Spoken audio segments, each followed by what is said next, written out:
Niko does have full control. My friend. Alrighty guys, so B side of Inferno, there's two ways to hold it really. You can play on side or go for the banana control. Banana control is always preferred, especially at high level play, because information is everything as a CT. If you have that information that they're not in banana, you know straight away they have to be on the A side of the map, and if they do push through, you can see long range down the bottom of banana and call in the rotates when necessary. So, but this first round here, they're not going to do that. They would have done this probably. They do it about 75% of the time. Faze will go for the bottom banana control. Niko is very aggressive with taking it, and I'll show that a little bit later. But this one here will show how he adapts to a rush. So see here, he throws a nade like he often does at the start of a round, but he sees them nading up. He decides to fall back. He also knows they're on low money, obviously, and he hears the Tech 9s, hears a lot of footsteps. Molly out. This is good. Very simple stuff, though. Use a molly to delay. He then smokes it. Very simple again. And then he jumps up in here. The thing about this coffin spot here is it's very easy to avoid flashes. You'll see the flash that does come in, he's manages to avoid pretty easily. And he's also in a prime spot where this smoke is. He can play the smoke to his advantage. Obviously, we all know that as you're coming out of smoke, the player holding the outside of the smoke can see you. So he has an advantage on all the NIP players, or he can see them before they can see him. So you see here, he avoids that flash. And, I mean, we all wish we had spray control like that, but he actually does. And he manages to spray them all down really easily. I mean, he has the advantage of the smoke, and that's about it. Just his positioning's good. One thing to note is if they threw over a coil smoke or a coffin smoke, he would have moved himself onto site to help out Carrigan there. Probably used a bit more utility or something. And yeah, besides that, it's pretty simple stuff. So here is a round where they go for the top banana control, possibly bottom banana control, we don't really know. Then I'm getting forced off by good T utility usage. So here you'll see Niko waits to throw his molly. As the T's often do molly, top banana at the start of a round when going for control. And so he doesn't waste any time on his molly, he throws his own good flash and nade. Brings them back down to a combined HP of 60, sorry. So they're doing a good job, the T's. They decide to fall back. Good decision with the low HP. So they boost up Carrigan here. I'll just fast forward this a little bit. If Carrigan stay up, that'd be nice. And they end up falling back to side. This is a good little crossfire here, new box here. One of the spots Niko really likes to play is new box. This pillar is another one he loves to play. I'd say these are the two most common spots he plays. This one, a bit of an off angle, throws a smoke. Now, we'll notice the T's are starting to set up a little bit different to last time. They have utility. One thing Niko's doing here is just a little bit of spam through the smoke. With the silenced M4 as well, trying to bait a bit of a response, like harder for them to shoot you back. So he just waits for the flash. I like this. Delay them again. See their utility comes out, throws the flash, lays them a little bit. Nice little headshot. See, lets Carrigan then take the attention before he re-peeks. Ends up getting mollied out and shot. But if you look at the map here, they've already got 3 people rotated in, and I mean he's done his job well. Rotates come in, no bombs gone down.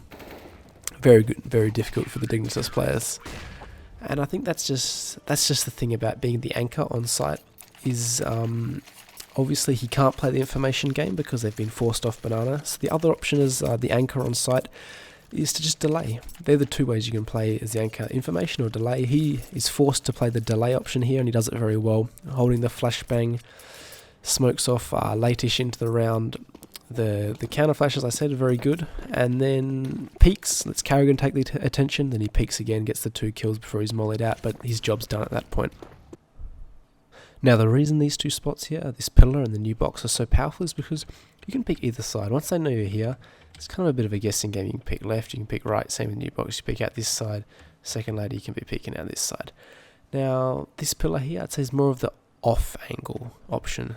So you're not really looking here as a T. I mean, you should be, but it's a lot less common and not as safe as new box. So new box is a safer option. Obviously you have more cover here. Here you're kind of going to be jiggling, you're going to get flushed out eventually. A little bit easier than here, even without the molly they can just see your shoulders as you're jiggling back and forth, but it's not too bad. You can play the fountain kind of angle. So that's the reason he likes those spots, is because it's harder. As a T, obviously you can't hold both sides. If you have a teammate, obviously you can hold one side each with good communication, but again, I'd prefer to have one T holding each side, have a one-on-one battle, rather than being stuck in dark here, peeking out to 3 or 2 terrorists looking straight at you. You've got a much better chance. The one other spot Niko will play here to create the off-angle element of the pillar with the new box where you can fall back to is you'll get a teammate to boost him here. So how he boosted Carrigan, instead of he'll get boosted up here and he'll sit here. One thing to note though is he will aim at the head level at the back wall, not the front wall. So his crosshair will be up about there. So once he gets this kill, obviously a big off angle, he's forward back and he's back at the new box position. Obviously his teammate's gone at that point. Now the reason he aims at head level back here is because walking in as a T, if you're checking the site, you're walking in close, you're walking in back here to avoid this guy's vision. Often CTs, when they're up here, will sit looking at it like this, and if you're really close to the smoke, they can't quite see you. So that's why you're aiming head level here.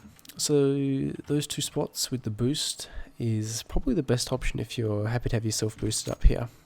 As the anchor, obviously there's other spots you can play depending on the situation. If you're in a 5v5 or something like that, you don't want to be traded out in 4v4. Inferno is one of the worst sites, Inferno B and A in fact, but particularly B is one of the worst sites to try and retake. You can play positions like this. This is actually more something Zipex would play. But you play an angle like this, believe it or not, this water does actually make it quite hard to see. I'll show you what it looks like from the T's point of view. But you see that water is quite distracting. Again, it's off angle. You got a 3-on-1 or something. You just need that one kill. Not really much cover. But yeah, obviously there is the option to retake if you have a man advantage playing someone like this, having your teammate in CT. You can just fall off and play the retake game. But if you're really looking to anchor the site and get a few kills on site, new box is probably the way to go with the boost if possible. If not, pillar. I mean, other spots like on top of there for a couple more free kills, but they're more off angles like this with a little bit of cover as you fall back. Besides that, obviously crossfires with your teammate. Carrigan's up there, he's peeking here. You can see that's a pretty mean crossfire. Besides that, guys, it's just positioning and using your molly and your smoke.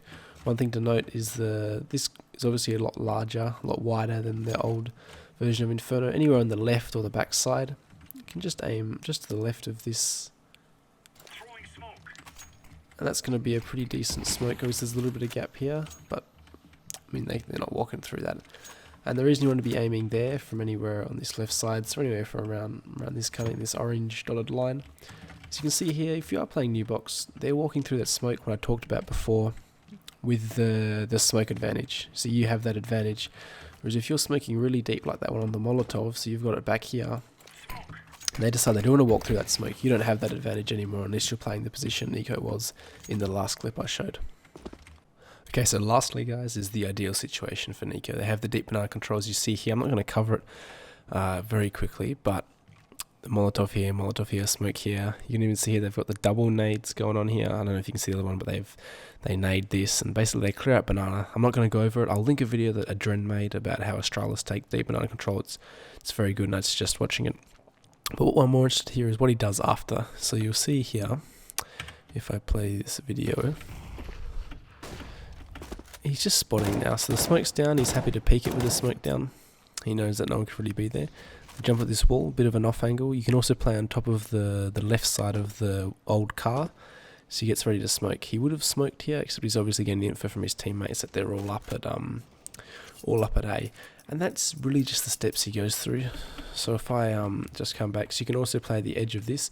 AWPers often do this. If you watch my video on Device and how he plays Inferno, he'll often sit on this little piece of wood here and peek over the wall with his AWP, or sit on top of this wall or something like that and just get the information. Obviously when the smoke's down, Niko's happy to peek it, and then he's got his own smoke save. That's deliberate. Every time he's the last one with the smoke, and he'll smoke off the banana again and just delay the T's, get any info of where they're coming. Once he sees one, he'll throw a flash, often peek. He'll often re-peek because he's Niko, and to be honest, he's a little bit cocky, but I mean, he can be because he's such a good player, and he has a little peek, then he'll start falling back. Call in the rotates, and his team can get in on the action.